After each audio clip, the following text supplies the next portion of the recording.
Comment down below what country and or city you're watching from. I'd love to hear from you guys. Also subscribe and like if you hate racial injustice. Alright, let's get to it. The pre-flight jitters were already getting to me. Newark Airport is basically purgatory with overpriced sandwiches. I'd managed to snag an aisle seat in Economy Plus, which, let's be honest, is just regular economy with a slightly wider armrest and a price tag that suggests champagne wishes and caviar dreams.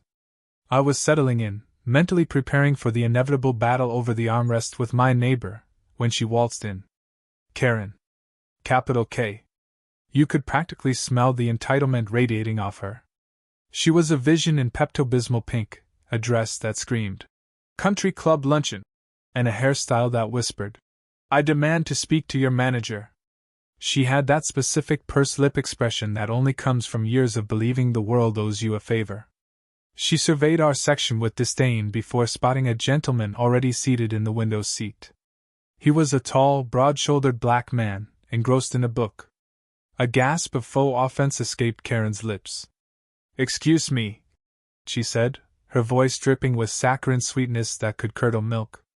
"I believe there's been a mistake. This is my seat." The gentleman looked up, a flicker of mild annoyance crossing his face. He glanced at his boarding pass. "Ma'am, I'm in 22A. This is definitely my seat." Karen's sugary facade crumbled. "Don't you dare lie to me! I booked this flight months ago, and I always get the window seat. You people always try to take what's not yours." The blatant racism hung in the air like a bad perfume. Heads started to turn. I braced myself. This was going to be a long flight.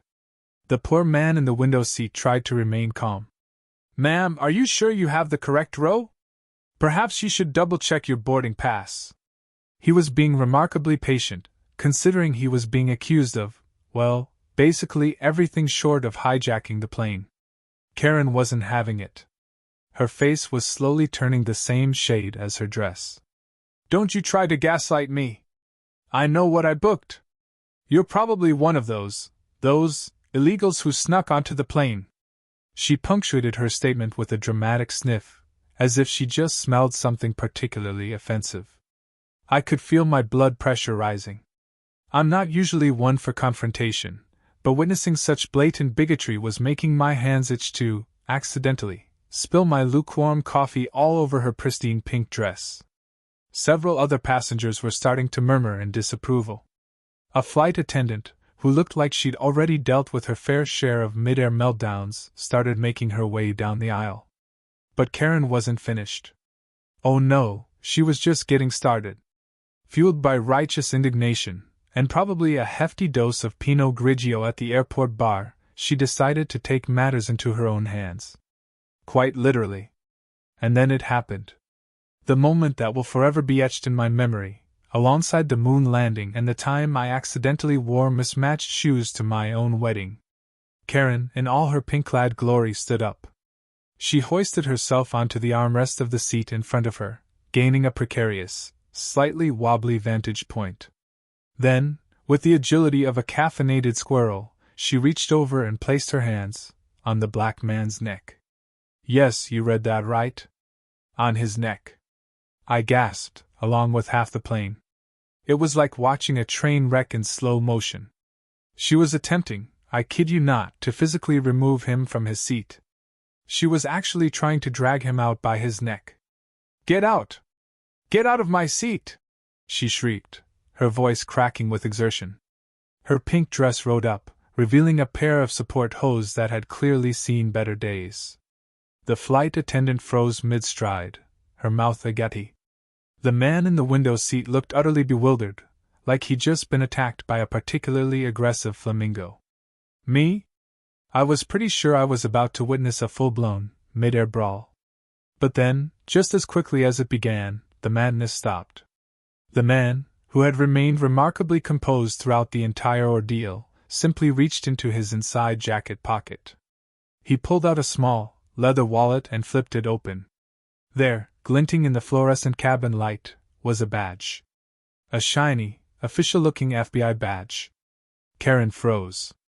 Her fingers, which had been digging into the man's neck like she was trying to strangle a particularly stubborn weed, went limp. Her mouth opened and closed like a goldfish. The color drained from her face, leaving her looking like a pale, slightly deflated pink balloon. The man, still holding up his badge for everyone to see, spoke in a calm, measured tone. "Ma'am," he said, "I'm going to have to ask you to remove your hands from me. Now."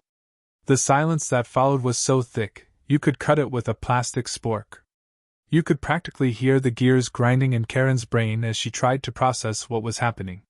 The triumphant gleam in her eyes, the one that said, "I am entitled, and I will get what I want," was replaced by a look of pure, unadulterated terror.